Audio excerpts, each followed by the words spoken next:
So something happened recently that no son should ever have to deal with, especially not with a 93-year-old mother still sharp enough to read legal jargon better than most lawyers. A fake HOA crew tried to intimidate her, corner her, and when I stepped in, they tried to seize her ranch, our ranch. But the thing is, they picked the wrong family.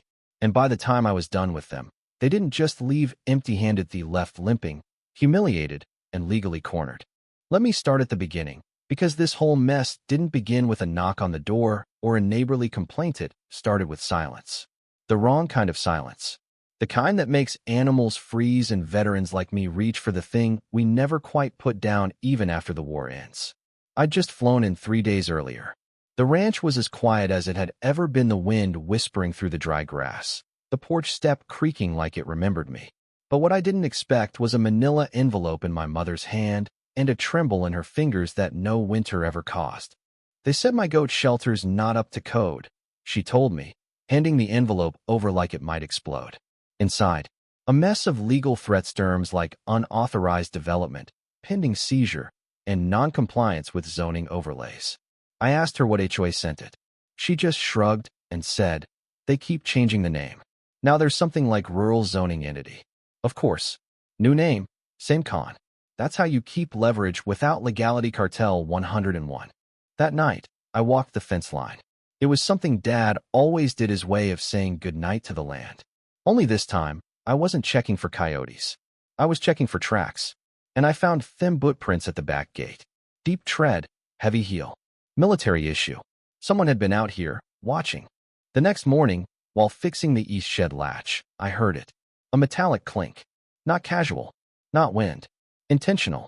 I circled the barn slow, fingers brushing the folding blade on my belt. And there it was, the padlock, cut clean, not busted. Inside the barn, nothing was taken. But the air? The air felt wrong, like someone had stood there too long. Breathed where they didn't belong. I showed Mom the surveillance photo that came later. Grainy black and white, me walking the fence line. No return address. No note. Just a warning, quiet as a gun cocked in the dark. She stared at it for a long second and said, they're watching us. I asked, you think they're bluffing? She didn't even blink. No, I think they're circling. That night, 11:27 p.m., I spotted the first SUV. No plates. No lights. Just idled at the gate, engine purring like a threat. Next afternoon, a second one rolled in bold as brass. 3 men stepped out, polos, cargo pants, boots polished to a shine. One with a clipboard, one with a chest camera, one with a crowbar. That last one made the mistake of smirking at me. You're trespassing, I told them, calm as coffee. Clipboard guy responded, Maple Ridge Expansion Zone compliance check. I laughed. Not in this county, you're not. Crowbar guy leaned in. We go where rules apply. And there's your mistake, I said, stepping closer. You brought clipboard rules into a combat zone. Camera guy chirped. You're being recorded. Good, I replied. I want the playback for court. Things might have stayed civil if my mother hadn't stepped out. But she didn't come out with tea this time. She came out with my father's .222 rifle unloaded, but no one needed to know that. She didn't aim, just leaned it against the post and said, get off my land. They left. Not scared, strategic. That's worse. That night, I found a county document in our mailbox. Backdated. It referenced something called provisional occupancy voidance. In English, a legal pretense to seize our land. I didn't tell Mom yet. Not then. She already knew. I saw it in the way she stared out over the pasture. She wasn't grieving. She was bracing. The next wave didn't come with forms. It came with boots, tactical gear, utility belts. 3 men surrounding my mom while she fed the goats. One grabbed her arm. I didn't yell. Didn't warn. I moved. 12 seconds. That's all it took. First guy, wrist slammed into the barn beam, out cold. Second one tried to swing, caught a forearm to the throat, and dropped like a bag of wet gravel. Third was just a kid, nervous, unzipped vest. I yanked him forward by the strap and knocked the wind out of him. Mom didn't move. The feed bucket hit the ground. Goat feed scattered like dust. And just when I thought it was over, another truck rolled in. Sheriff Barnes. And riding shotgun? Karen. Same smug sunglasses, different lipstick. Clipboard hugged like scripture. I got a call about a disturbance, the sheriff said. Yeah, I told him. Looks like you brought it. Karen stepped out. We just wanted a private inspection. Quiet. 3 men tackled a 93-year-old woman, I said. They were unarmed compliance officers, she snapped. I stepped forward. Barnes blocked me. Karen raised her voice. Sheriff, I think we both know what needs to happen here. You gonna arrest me for protecting my mother from an unlicensed black bag search? Karen smirked. Let's talk about expired livestock tags, fire code violations. You're rattling off fake infractions like you're tossing grenades, I said. But the only thing exploding is your legal cover. And then, like an earthquake dressed as an old woman, my mom stepped in. You want to walk into my barn? She asked. Bring a warrant. Until then, take your circus somewhere else. Karen faltered. Just a flicker. But it was there. Barnes didn't speak. Karen turned, barking at her men. They limped away. Silent. I could taste the dust as they drove off. That night, I pulled county records. Every zoning map, land filing, HOA annexation attempt. And there it was, Marin Property Development LLC. A ghost company. No board. No office. But they own 5 parcels now. Ours. Labeled, pending acquisition. So I made calls. A Denver land use attorney. A former FBI zoning fraud expert. A surveyor who never missed a measurement. All 3 said the same thing. You're not dealing with an HOA. You're dealing with organized theft. The zoning meeting was packed. Fold-out chairs, yellow gym lights. Karen flanked by 2 lawyers. She smiled sweet.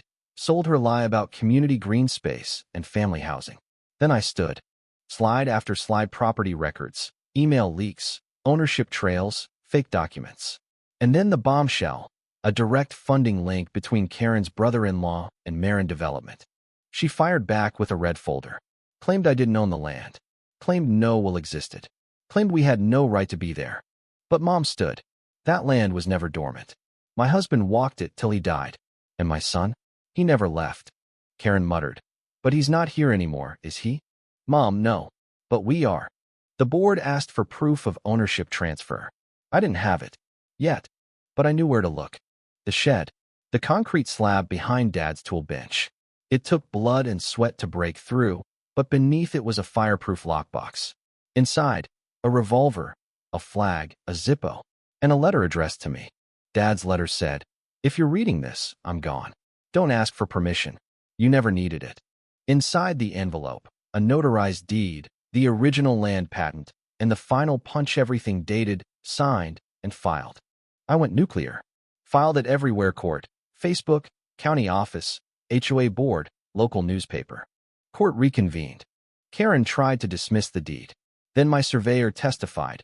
Occupancy confirmed. Legally binding. The judge asked Karen, Do you have any ties to Marin Development? She hesitated. Too long. Then my attorney dropped the final blow, of funding link to her brother-in-law's account. Case closed. This land, the judge declared, belongs to the Whitaker family permanently. Karen didn't cry. She didn't scream. She just walked out like someone who knew her empire had just sunk. Back home, I walked the fence line. Reinforced the gates. Not because I thought they wouldn't try again, but because I knew they would. They changed names. New logos. New threats. New letters. I returned them all. Marked, defended. I gave everything to a journalist. She ran the story. HOA Mafia exposed in land grab scandal. Karen's name was in the headline and the subpoena. Weeks later, I saw her in town. No more clipboard. Just a windbreaker and a cigarette. She didn't nod. Didn't smile. Just looked. Empty. Mom whispered, She'll try again. New town. New HOA. I nodded. Then I hoped they fence everything twice. That night on the porch, the wind was still. For the first time in months, it felt like peace, not warning. I thought about writing Dad a letter. But I didn't need to. He already knew. The ranch is safe. For now. But if anyone ever comes again with a new name and the same old greed, they won't be walking into a lawsuit. They'll be walking into me. And I don't give warnings twice. If this story hit a nerve, if you've ever faced off against power in a polo shirt and a clipboard, drop your thoughts below. Tell me what you do to protect your family's legacy. Because they're not just coming for property anymore. They're coming for memory. For roots. For who we are. And that fight, that's one we all need to be ready for.